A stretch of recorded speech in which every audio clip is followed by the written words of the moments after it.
berjumpa dengan orang yang berfatwa, kemudian pakai mic, langsung itu bid'ah. Jangan pakai mic.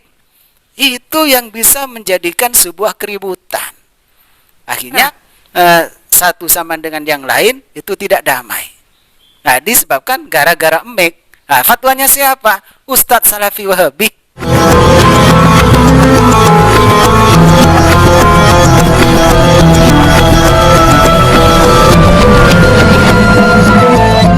Assalamualaikum warahmatullahi wabarakatuh. Bismillahirrahmanirrahim. Alhamdulillahi rabbil alamin. Allahumma salli wa sallim ala sayyidina Muhammad wa ala alihi wa sahbihi ajma'in. Amma ba'du. Sahabat-sahabatku, kaum muslimin wal muslimat, baik dari saudara-saudara Salafi Wahabi, khususnya warga Nahdliyin min ahli sunnah wal jamaah. Semoga kita selalu mendapatkan curahan rahmat dan nikmat Allah Subhanahu wa ta'ala. Saya tertarik untuk menanggapi fatwa dari Ustadz. Kenapa? Karena ada peristiwa menurut saya itu lucu ya. Pada waktu ceramah beliau bilang bahwa membaca sholawat setelah azan dengan pegang mic itu adalah termasuk bid'ah. Ini yang lucu. Padahal dirinya sendiri itu berceramah juga ada mic-nya. Ini ada-ada saja Salafi Wahabi ini. Jadi kalau tidak pakai mic, pakai apa itu? Itu di depannya apa itu? Apa salahnya mic itu? Mic Ustadz, itu tidak ada salahnya. Sampian jangan ngawur kalau berfatwa Ustadz. Masa sampai di pikirannya selalu bidah terus, akhirnya ngawur sampai mic itu sampai bid'ahkan. Apa salahnya mic kesampean itu? Coba apa salahnya mic? Pikir dengan akal yang sehat. Bagi orang yang sehat itu, pikirannya sehat, pikirannya jernih, ya tidak mungkin lah masa mic itu dibid'ahkan. Masa mic mau dimasukkan neraka Ustaz? Kasihan sama mic itu Ustaz. Contoh jamaah, mohon maaf, ini baru pertama saya ngomong bid'ah Pak. Sudah 4 tahun sini. Apa yang Nabi anjurkan setelah habis azan? Jika ada qobliyah berarti qobliyah. Habis salat 2 rakaat, apa yang Nabi anjurkan? Doa. Adakah Nabi katakan selawatlah kalian pakai mic? Allahumma salli ala. Kalau sekecil urusan mic saja sampai bid'ahkan, apalagi urusan dengan amalia. Ndak, itu bukan urusan dunia, bukan urusan akhirat. Ndak, itu bukan urusan akhirat, itu urusan dunia. Lah, walaupun urusan dunia Ustaz, dunia itu ad-dunya masra'atun lil akhirah. Dunia ladang untuk menuju akhirat. Jadi walaupun urusan dunia, urusan harta, jadikan modal untuk akhirat. Mic juga bisa dijadikan modal untuk akhirat Ustaz. Jadi kalau mic sampean dibid'ahkan, kasihan sama mic lah. Apa salahnya mic sama sampean itu? Mic-nya sampean juga pakai mic itu. Jadi sampean juga melakukan bid'ah kalau seperti itu. Nah, coba sampean ceramah pakai apa itu? Di depan sampean itu apa Ustaz? Itu bukan mic ya. Sampean itu tidak sadar bahwa dirinya melakukan sendiri, ternyata menuduh orang lain yang mengerjakan itu bid'ah. Nah, itu Ustadz Salafi Wahabi seperti itu.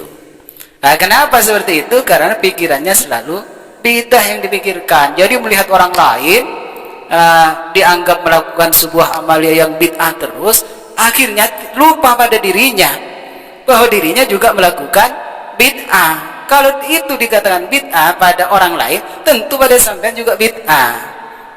Pikir Ustadz kalau mau ngomong Ustadz, masa semua itu dibid'ahkan oleh sampean? Sampai mic itu dibid'ahkan oleh sampean. Terus dasarnya apa sampean itu? Pemikiran seperti itu menurut saya yang sangat berbahaya. Jadi kalau diberi kesempatan untuk berfatwa, itu sangat berbahaya. Kenapa? Karena pandangannya semuanya bid'ah. Kalau bid'ah menurut versi Wahabi Salafi, ya pasti sudah sesat. Kalau sesat pasti neraka, sudah tahu semua kalau masalah itu. Jadi kalau misalnya ada sholawatan pakai mic atau zikir pakai mic, terus sampean yang ceramah itu pakai mic, berarti itu calon-calon neraka ya Ustaz. Pikir Ustaz kalau ngomong Ustaz, akal sehat itu tidak nerima Ustaz. Tidak tahu jamaahnya gimana ya. Kok cuma manggut-manggut itu mendengarkan terus itu. Di antara kehancuran Islam, di antaranya adalah ketika seorang berfatwa itu tidak berdasarkan ilmu. Artinya hanya biro'yihi, dengan pendapatnya sendiri. Akhirnya apa yang dia lihat ketika tidak sama dengan pemikirannya sendiri, maka dianggap sebuah bid'ah. Padahal kita perlu untuk melihat referensi. Menurut siapa itu yang bid'ah? Setahu saya itu Ustaz, tidak ada ulama yang berfatwa, apalagi Rasulullah menyampaikan bahwa mic itu bid'ah. Apa sampean menjumpai hadis bahwa pegang mic itu bid'ah? Sampean itu pegang sendiri, sampean itu pakai sendiri mic juga sampean. Ngaca lah Ustaz, bercermin Ustaz pada diri sendiri, tidak hanya menyalahkan orang lain. Maka orang yang berfatwa kalau tanpa ilmu, hanya berdasarkan logika saja, itu sangat berbahaya. Disitulah letak kehancuran agama Islam yang sebenarnya. Sudah ditokohkan oleh umat, ditokohkan oleh masyarakat, ternyata fatwanya bisa menyesatkan. Ada sebuah hadis, wa akhraja Abu Dawudah wa Ibnu Majah an Abi Hurairah radhiyallahu an. Hadis dikeluarkan oleh Imam Abu Dawud dan Ibnu Majah dari Abi Hurairah radhiyallahu an. Annan Nabiy sallallahu alaihi wasallam qol, bahwa sesungguhnya Rasulullah sallallahu alaihi wasallam bersabda, man afta bi ghairi ilmin, barang siapa yang berfatwa tanpa adanya ilmu, hanya menurut pemikirannya sendiri, membid'ahkan amalia orang lain, apalagi sesuatu yang bukan bid'ah dibid'ahkan, dan pemikirannya, orientasinya adalah kesesatan yang akhirnya ujungnya divonis untuk neraka, maka kana ismuhu alaman aftahu, maka dosanya orang itu dimiliki orang yang berfatwa.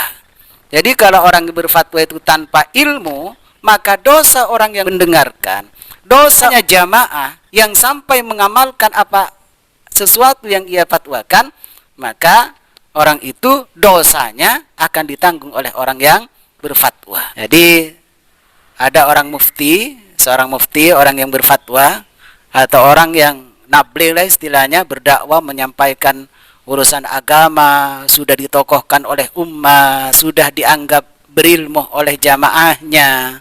Ternyata pada hakikatnya sebenarnya dia tidak punya ilmu. Nah, apa buktinya?